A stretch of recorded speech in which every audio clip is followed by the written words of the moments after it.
Hello everyone, I hope that you're all doing well. This is me Sayyid Shujatullah. Welcome to Iqra IAS current affair channel को subscribe करिए और hit the bell icon so that जब भी मैं video upload करूंगा आपको notification मिल जाएगा।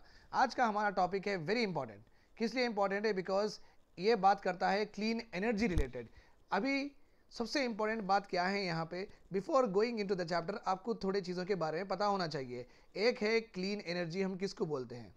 Clean energy. So basically the total concept of clean energy ये आया कहाँ से, ये तो पहले से ही पता था, बट इसका प्रॉपर फॉर्मलाइजेशन हुआ 1992 में रियो अर्थ समिट में हुआ। रियो डी जेनेरियो ये ब्राज़ील का कैपिटल है। यहाँ पे पूरे वर्ल्ड के कंट्रीज़ के डिसीजन मेकर्स वहाँ पे आए थे और पहली बार ये सब रिकॉग्नाइज करे यस ग्लोब हमारा जो अर्थ है वो वार्म हो रहा है। ये वार्म होने की वजह है फॉसिल फ्यूल का कंबशन करना, क्योंकि फॉसिल फ्यूल से कंबशन करने से जो हार्मफुल गैसेस एमिट होते हैं, specially we are talking about CO2, उससे ग्लोबल वार्मिंग होता है। ग्लोबल वार्मिंग के वजह से क्लाइमेट चेंज हो रहा है। क्लाइमेट चेंज के वजह से बहुत सारे कॉन्सिक्वेंसेस लाइक सी लेवल राइज हो रहा है, ग्लेशियर्स बहुत फास्ट पेस से मेल्ट हो रहे हैं, कई जगह फ्लड्स देखा जा रहा है, साइक्लोन्स रेगुलरली आ रहे हैं। ऑल ऑफ दीज जो भी हम आजकल देख रहे हैं, ये जो स्पीड से very frequent very high intensity ये सब होते जा रहे हैं, इन पूरों का कारण यही बताया गया है कि ये क्लाइमेट चेंज की वजह से हो रहा है। क्लाइमेट चेंज किस वजह से हो रहा है? ये ग्लोबल वार्मिंग की वजह से हो रहा है। ग्लोबल वार्मिंग किस वजह से हो रहा है? Because the consumption of fossil fuels. इसलिए तो वर्ल्ड के जो पूरे कंट्रीज के जो डिसीजन मेकर्स है वो रियो अर्थ समिट में आके ये प्रॉपरली फॉर्मलाइज कर दिए कि अभी हमें ग्लोबल वार्मिंग नहीं करना चाहिए। एंड रियो अर्थ समिट के आउटकम्स तो आपको पता है, UNFCCC and convention for biological diversity, convention to combat desertification. तो ये दो तो अभी के टॉपिक के लिए रिलेटेड नहीं है, बट ये क्लाइमेट चेंज कन्वेंशन हमारी टॉपिक के रिलेटेड है। ठीक है, तो पहली बार एक कन्वेंशन पूरे कंट्रीज सिग्नेटरीज हो गए हैं ये कन्वेंशन के, और अभी पूरे कंट्रीज ये सहमति पे आ गए हैं कि ग्लोबल वार्मिंग नहीं करना है। ग्लोबल वार्मिंग नहीं करना है तो फॉसिल फ्यूल बर्निंग नहीं करना है। फॉसिल फ्यूल बर्न नहीं करे तो फिर इकोनॉमी कैसे चलेंगी, सोशल लाइफ, हम गाड़ी कैसे चलाएंगे, टू व्हीलर कैसा चलाएंगे, बसेस कैसा चलेंगे, रेलवेज कैसा चलेंगे, इलेक्ट्रिसिटी कैसा आएंगी, ये तो बड़ा क्वेश्चन है, राइट और रॉन्ग। तो इसका क्या जुगाड़ है? इसका जुगाड़ है रिन्यूएबल एनर्जीज। क्योंकि अगर हम ये सब चीज़ें यूज़ करते हैं, वुड, पेट्रोल, डीजल, कोल, अगर ये यूज़ करते हैं तो फॉसिल फ्यूल बर्निंग होती है। फॉसिल फ्यूल बर्निंग होने की वजह से CO2 एमिट होता है। तो किसी तरीके से हमें ऐसी एनर्जी रिसोर्स ढूंढना चाहिए जिससे CO2 एमिट ना हो। when CO2 अगर एमिट नहीं हुआ तो हम बोलेंगे that is called as what, clean energy बोलेंगे। And clean energy examples already we are having, renewable energies भी बोलते हैं इसको, और clean energy we also call as eco friendly भी बोलते हैं। क्लीन एनर्जीज को also we call it as non conventional energies भी बोलते हैं। एज फॉर एग्जाम्पल टाइडल है, सोलार है, विंड है अपने पास, जियोथर्मल है, nuclear energy, all of these are called as clean energies. तो आपको इतना तो पता चल गया है, ठीक है। सो इस वजह से the article is all about clean energy, किस तरीके से हम ट्रांजिशन करेंगे। ट्रांजिशन का मतलब है transition in economy, from conventional to non conventional fuels, nothing but fossil fuels to renewable energy, nothing but environment harming to environment friendly. ये transition हम कैसा करें? क्योंकि आपको पता है ग्लासगो समिट में हम बहुत सारे कसमें खाए हैं, उसमें से एक कसम है कि हम कार्बन नेट जीरो अचीव करेंगे बाई 2070। 2070 तक हम कार्बन नेट जीरो अचीव करेंगे। कार्बन नेट जीरो अचीव करने का मतलब है जितने हम CO2 मॉलिक्यूल्स हवा में छोड़ेंगे उतने ही हम CO2 मॉलिक्यूल्स ऑब्जर्व भी करेंगे। या इस तरीके से करेंगे, या क्या करेंगे, अगर 100 किलो अगर हम कोल यूज़ कर रहे हैं, 100 किलो कोल यूज़ करने की वजह से 100 CO2 मॉलिक्यूल्स एमिट हो रहे हैं एटमॉस्फेयर में। 100 किलो कोल यूज़ करने की वजह से 100 CO2 मॉलिक्यूल्स एमिट हो रहे हैं एनवायरनमेंट में। तो हम क्या करेंगे, 100 कोल यूज़ नहीं करेंगे, 50 कोल यूज़ करेंगे और 50 renewable energies, clean energy use करेंगे। 50 कोल यूज़ करेंगे तो 50 ही एमिट हो गए, और इस वजह से यहाँ पे 50 डिक्रीज हो गए। आप ऐसा भी अचीव कर सकते हैं, आप ऐसा भी अचीव कर सकते हैं। बोलने का मतलब है रिन्यूएबल एनर्जीज बढ़ाना तो है ही, रिन्यूएबल एनर्जीज बढ़ाना तो है ही, ठीक है। तो transition in economy from what, fossil fuel to non fossil fuel, from the environment harming to environment friendly, this is called as transition. और एक भी सबसे इंपॉर्टेंट बात है यहाँ पे, ओके, निर्मला मैडम ने, finance minister of our country, honourable, she said that India should go for what, circular economy में जाना चाहिए रादर देन लीनियर इकोनॉमी में, क्योंकि आजकल नॉन रिन्यूएबल्स को प्रोड्यूस करने में जितना वेस्ट निकल रहा है, ये वेस्ट पूरा डंप हो रहा है, ये वेस्ट पूरा वेस्ट डंप हो रहा है हर जगह पे, लैंडफिल एक्सेट्रा, वहाँ पे ये डंप कर दिया जा रहा है। तो ये निर्मला मैडम ये बोल रहे हैं कि जब हम रिन्यूएबल एनर्जी के ट्रांजिशन में जा रहे हैं, तो जो भी वेस्ट अपना जनरेट हो रहा है, ये वेस्ट को रीयूज करो, ये वेस्ट को रिसाइकिल करो, ये वेस्ट को रिड्यूस करो, तो फिर से इकोनॉमी में ये चीज़ों को फिर से लेके आओ, फिर से लेके आओ, लाइक दैट। सो हमें सर्कुलर इकोनॉमी चाहिए, ऐसी नहीं चाहिए कि लीनियर इकोनॉमी, कुछ प्रोड्यूस करें उसके बाद में वेस्ट है तो हम फेंक दिए, इस तरीके की इकोनॉमी नहीं चाहिए, हमें चाहिए circular economy, not a linear. Linear means एक ही बार चेन चलती, उसके बाद में चेन एंड हो जाती, जहां पे भी जो भी वेस्ट प्रोडक्ट्स रहते हैं वो वैसी एनवायरनमेंट में डिस्पोज हो जाते हैं, that is called as linear. तो निर्मला मैडम चाह रहे हैं कि लीनियर नहीं होना, जो भी वेस्ट आ रहा है उसको रिसाइकिल करो, रीयूज करो, समहाउ उसको फिर से इकोनॉमी में ले लेके आओ, that is called as circular economy. I hope this is all understood to you, right. तो आपको कॉन्सेप्ट ऑफ क्लीन एनर्जी मैं बता चुका हूँ, आपको मैं concept of transition in economy बता चुका हूँ, okay, and I also explain you what is the difference between a circular and a linear economy. चलो हम आर्टिकल के ऊपर ध्यान देते हैं, okay. In the budget, okay, budget speech में निर्मला मैडम ने ये बताया है अपने को कि government is emphasising the clean technologies, जो भी क्लीन टेक्नोलॉजीज है, जो भी एनर्जी प्रोड्यूस करने के टेक्नोलॉजीज है जो कि एनवायरनमेंट के हार्म नहीं करेंगे, such as solar and batteries, ये बहुत ज़रूरी है अपनी इकोनॉमिक ग्रोथ को। तो ये दो रिन्यूएबल एनर्जीज को और ये दो टेक्नोलॉजीज को हम ज़्यादा प्रेफरेंस दे रहे हैं आगे जाके, according to Nirmala madam. Transition to a circular economy from the existing linear one, तो उन्होंने ये भी बताया था, which I have already explained you, okay. और ये बहुत ज़रूरी भी है इंडिया के लिए, क्योंकि as you know that, okay, India ने ग्लासगो समिट में वर्ल्ड से ये वादा किया है कि नेट जीरो टारगेट हम अचीव करेंगे 2070। जब हम नेट जीरो टारगेट अचीव करेंगे, आपको मैं दो मेथड्स बता चुका हूँ, अगर वो अचीव करना है तो डेफिनेटली अपने को रिन्यूएबल एनर्जीज, क्लीन एनर्जीज ज़्यादा बढ़ाना है। अगर क्लीन एनर्जीज ज़्यादा बढ़ाने से वेस्ट भी जनरेट हो रहा है, वो वेस्ट को किस तरीके से भी हम यूज़ करना चाहिए। According to council on energy, environment and water, okay, environment and water, they have estimated that India would need over 5630 gigawatt of solar and 1792 gigawatt of wind energy। इतना इंडिया के पास प्रोडक्शन करने की जरूरत है अगर India ये target Glasgow summit का promise sorry fulfil करने के लिए इंडिया डेफिनेटली इतना ज़्यादा प्रोड्यूस करना है। जब इतना ज़्यादा प्रोड्यूस, आपको पता है सोलार एनर्जी यूज़ करने के लिए सोलार पैनल्स यूज़ किया जाता है। सोलार पैनल्स आपको पता ही है कि अपने घर के ऊपर कांच के जैसे ऐसे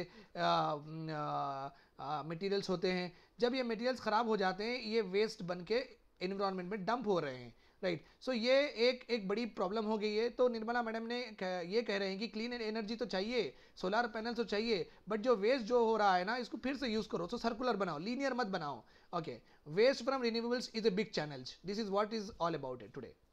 International Renewable Energy Agency, it's a intergovernmental organization है, मीन्स बिटवीन द कंट्रीज काम करती हैं, ये सपोर्ट करती हैं कंट्रीज को आप कैसा चेंज कर सकते हैं अपनी इकनॉमी को from a fossil fuel to non fossil fuel, कैसा चेंज करते हैं अपने इकनॉमी को, okay, to achieve the objective of clean energy, okay, to have a sustainable energy future. The cumulative waste generated by India's total installed solar capacity would be 325 kilotons by 2030, okay। अगर India solar capacity अपनी बढ़ा रहा है तो अच्छी बात है, ये तो क्लीन एनर्जी में आएगा, बट साथ ही साथ इंडिया इतना वेस्ट भी जनरेट कर सकता है 325 किलो टन। अब इसका क्या करें एनवायरनमेंट में ये वेस्ट, तो एक तरफ से आप समझ सकते हैं दो तरफ से भी छुरी है, यहाँ पे भी 2H स्वॉर्ड बोलते हैं ना, यहाँ पे भी यहाँ पे भी। आप क्लीन एनर्जी क्यों एम्फसाइज करेंगे, प्रमोट करेंगे to achieve your Glasgow pledges, but ये हाथ में आपके पास आप वेस्ट भी जनरेट कर रहे हैं, तो इसका क्या, लाइक दैट। द काउंसिल, अभी थोड़ा बहुत इसका जी के देख लेंगे। The council on energy and environment and water, it is Asia's leading non for profit policy research institute. Non profit policy research institute. So it generally what they do is, अगर आपकी company है, अगर आपकी business है, आप इनको contact कर सकते हैं. कांटेक्ट करके ये बोल सकते हैं कि देखिए सर, मेरी इंडस्ट्री में इतना वेस्ट, मेटल वेस्ट जनरेट होता है, इतने इलेक्ट्रॉनिक वेस्ट जनरेट होता है, मैं इसका क्या करूं. तो वह आपको बोलेंगे यूज कैसे करना, रीयूज कैसे करना, मिस यूज ऑफ रिसोर्सेज कहाँ पे हो रहे हैं, ये आपको प्रॉपरली गाइड करेंगे. आप उनसे एसोसिएट हो सकते हैं. सो ये बहुत अच्छी ऑर्गेनाइजेशन है, you can take the help of it. ठीक है, right, fine. So a clean framework अभी देखेंगे. ये now we have got what way forward आ गया है अपने पास. Revise existing electronic waste management rules. अभी के जो अपने वेस्ट मैनेजमेंट रूल्स है ना, उसमें क्लीन एनर्जी से जनरेट हुए कंपोनेंट्स के बारे में नहीं है. ओके, कुछ भी लिखा हुआ, उनको कैसा डिस्पोज करना उसके बारे में नहीं है. सोलार से, विंड से जो भी वेस्ट जनरेट हो रहा ना, उसके बारे में नहीं है. फॉसिल फ्यूल से जनरेट हो रहा तो है, एक्सटेंडेड प्रोड्यूसर रिस्पॉन्सिबिलिटी बोल के अपने पास कॉन्सेप्ट है, राइट. बट ये जो दूसरा वेस्ट जो क्लीन एनर्जी से जनरेट हो रहा है ना, it is not under the ambit. तो पहले इलेक्ट्रॉनिक वेस्ट मैनेजमेंट रूल्स को अमेंड करके या मॉडिफाई करके क्लीन एनर्जी से जो जनरेट हो रहे वेस्ट उसको भी एम्बिट में लेके आओ. ठीक है. इंडिया की वेस्ट एनर्जी साइकिल, जो कि वेस्ट को प्रोसेस करने के लिए जो साइकिल है, बहुत बड़ी चेन है. पहले मैन्युफैक्चर से प्रोडक्ट मैन्युफैक्चर होता, फिर वो असेंबलर के पास जाता. ओके, पहले स्टील यहाँ पे प्रोड्यूस होता, बाद में टाटा कंपनी में जाके वहाँ पे स्टील जब प्रोड्यूस हो रहा तो वहाँ पे प्रोड्यूस होगा वेस्ट. उसके बाद में टाटा कंपनी नैनो बनाने के लिए वो कटिंग वटिंग करती ना, वहाँ पे वेस्ट जनरेट होगा. फिर उसके बाद में मैन्युफैक्चरर, प्रोड्यूसर, होलसेलर, हर जगह वेस्ट एक बड़ी चेन है. So government should define the responsibility of various stakeholders. इनको ही स्टेक होल्डर्स बोलते हैं, जो एक ही में जो एक प्रॉपर सब्जेक्ट पे जिसका भी इंटरेस्ट होता है ना, they are all called as stakeholders. तो गवर्नमेंट प्रॉपरली डिफाइन करना चाहिए कि किसकी रिस्पॉन्सिबिलिटी क्या है with regard to waste generated. अगर कोई स्टील मैन्युफैक्चर कर रहा है तो उसकी रिस्पॉन्सिबिलिटी क्या है, अगर वो स्टील असेंबल कर रहा है तो उसकी रिस्पॉन्सिबिलिटी क्या है, अगर कोई बेंडिंग वेल्डिंग कर रहा है तो उसकी रिस्पॉन्सिबिलिटी क्या है. सो प्रॉपरली रिस्पॉन्सिबिलिटी डिफाइन होना बहुत जरूरी है, नहीं तो इट विल नॉट वर्कआउट. ठीक है. और government should also give annual target for the collection and recycling of the waste. हर कंपनी को एनुअल टारगेट दे देना चाहिए कि इतना वेस्ट कलेक्ट करो और इतना वेस्ट का आप रिसाइकिल करो. Dumping and burning. ओके, देखिए यहाँ पे dumping and burning of different components should be band. Okay, metals and non-metals, these are nothing but metals here. Metals and non-metals with different level of toxicity. If the waste equipment is dumped in the open, then these elements could reach into the environment और वो आ जाएंगे अपने food chain के अंदर. Food chain आपको पता है कि चलो अपन you know that plants are eaten by sheep and sheep are eaten by us, right or wrong. ये फूड चेन है, right. अगर ये जो शीप्स है, गोट है, एनिमल्स है, अगर ये खा लेते हैं वेस्ट टॉक्सिक केमिकल्स जो भी इनके अंदर चले जाते हैं, या इन्हों जो पानी पीते हैं ये शीप्स एंड गोट्स, अगर वो पानी इनके अंदर चले जाता है, वो वहाँ पे 1 किलोमीटर होकर हमारे पास भी आके हमारे पब्लिक हेल्थ को खराब कर सकता है. So it is very important that dumping and burning of different components should be banned. Okay, metal and non-metals which are having toxicity, which are having harmful effects on the environment and the human beings on the living organisms, उसको रोकना बहुत ज़रूरी है. Because वो अगर environment में जाएंगे food chain में भी आ जाएंगे. Like sulphur dioxide and volatile organic compounds release होते हैं बर्निंग की वजह से. इलेक्ट्रॉनिक वेस्ट, सोलार वेस्ट, जो भी क्लीन एनर्जी का जो वेस्ट होता है, अगर उसको बर्न करने की वजह से क्या होता है, सल्फर डाइऑक्साइड और ये पॉलीथीन, ये बल्क बर्न करने से ये सब रिलीज होता है and that is not good.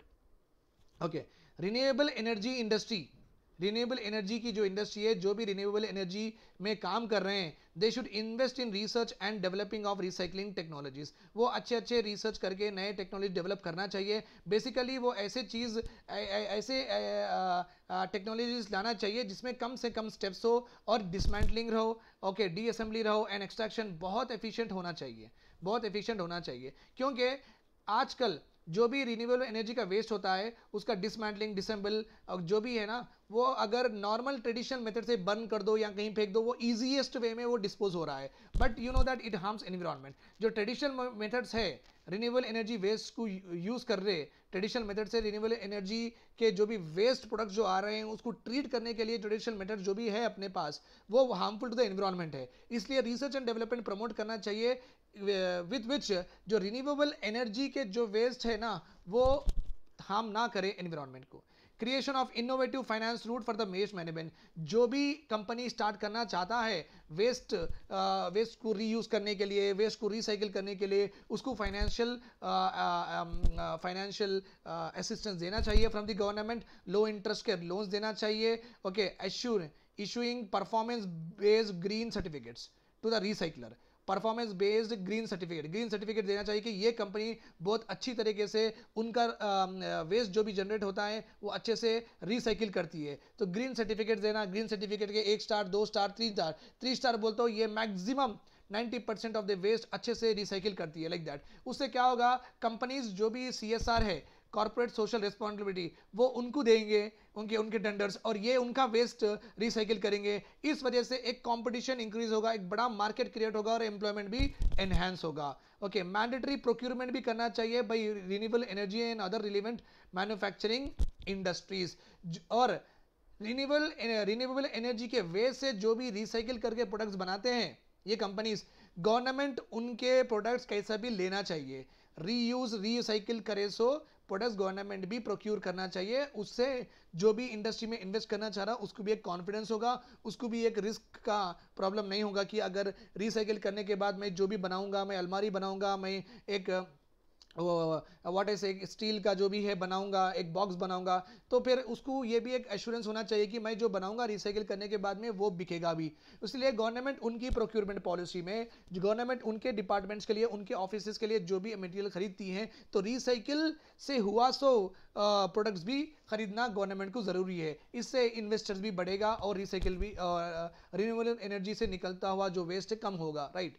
Improvement in product design, improvement in product design, जो भी मैन्युफैक्चरर्स है, जो भी मैन्युफैक्चर कर रहे हैं solar panels, wind related, wind harnessing जो भी टेक्नोलॉजीज होते हैं, एनर्जी हार्नेसिंग टेक्नोलॉजीज, मैन्युफैक्चरर्स ये देखना चाहिए कि वो कैडमियम हो, लीड हो, जो हार्मफुल जो मेटल्स है वो यूज ही ना करें, सो दैट रिसाइकिल करते खुद इसका एक एक्स्ट्रा स्टेप वो बच जाता है। ओके, सो प्रोडक्ट डिजाइन में ही चेंज लाने की वजह से क्या होगा, सो ये जो एक्स्ट्रा स्टेप्स जो भी है हार्मफुल केमिकल्स को निकालना, ये कम हो जाएगा, और इंडस्ट्री में जो भी ऑलरेडी इन्वेस्ट करे हैं वेस्ट मैनेजमेंट इंडस्ट्री में, उनको क्या होगा, एक स्टेप कम होने की वजह से उनका कॉस्ट कम हो जाएगा और उनके प्रॉफिट मार्जिन बढ़ेंगे। Okay, cost will decrease and profit margin will increase, right. Union and state government should set stringent quality control standard for components use in the tenders. और भी इंपॉर्टेंट है कि रिसाइकिल करने के बाद में जो भी बेच रहे हैं, जो भी प्रोडक्ट्स बना के बेच रहे हैं ना, इसकी क्वालिटी भी दमदार होनी चाहिए। ऐसा नहीं कि 6 महीने में फिर खराब हो गया, फिर वो वेस्ट बन गया।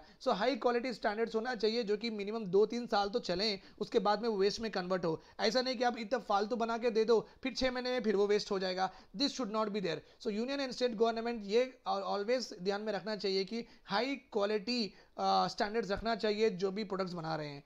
Transform the renewable energy into informal sector.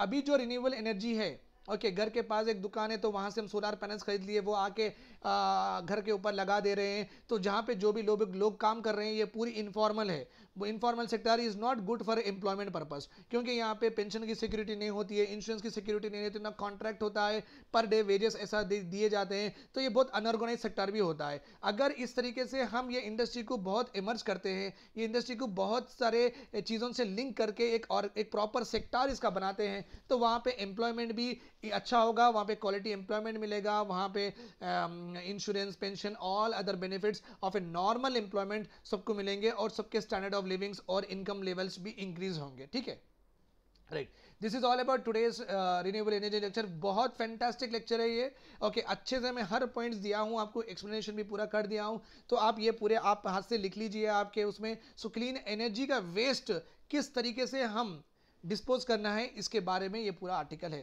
Thanks a lot for entertaining, bye bye, take care.